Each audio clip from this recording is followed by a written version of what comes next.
C'est pas l'homme qui prend la mer, c'est la mer qui prend l'homme, comme le dit la chanson. Mais qu'en est-il de la côte hollandaise? Était-elle dangereuse pour les marins?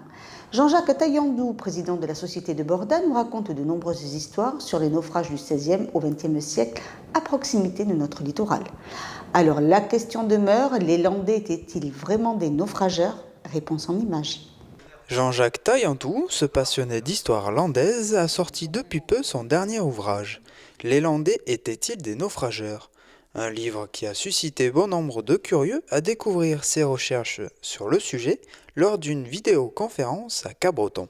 Si les Landais étaient naufrageurs, c'est-à-dire est-ce qu'ils étaient responsables d'accidents nautiques, c'est un questionnement que j'avais depuis quelques années, et à travers des recensements d'archives, de témoignages, je voulais vraiment répondre à cette question-là, et bon, ma conclusion à travers ces recherches, c'était qu'ils ne l'étaient pas, que tout ça est plutôt une légende, mais par contre, ce qui m'intéressait à travers ce thème-là, c'était savoir aussi quelle était l'attitude des populations locales face à un naufrage.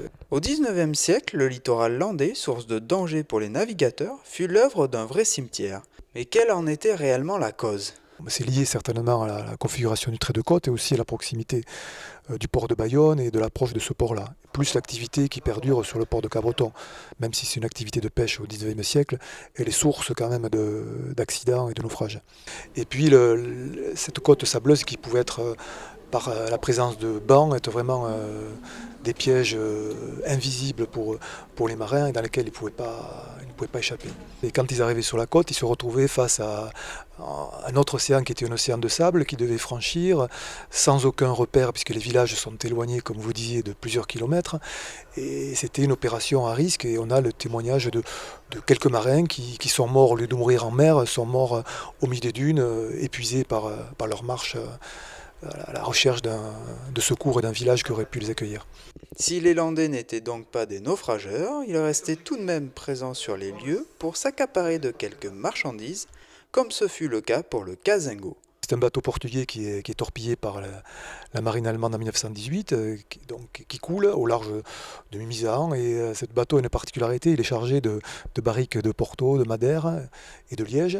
Et bien sûr les barriques arrivent à la côte et là aussi cette arrivée massive de barils a attiré les populations qui se sont tout de suite servies. Là c'était une sorte d'immense fête sur la plage puisque les gens éventrent les barriques, consomment sur place, essaient d'en récupérer, tentent de monter la dune mais la dune est un obstacle.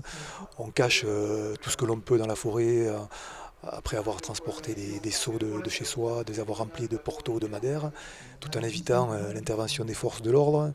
Voilà, et ça a été un épisode qui a marqué les mémoires, parce qu'il y a des épisodes qui sont quand même qui étaient très cocasses ou qui ont eu lieu sur ces plages que la morale même ne peut pas raconter aujourd'hui. Même.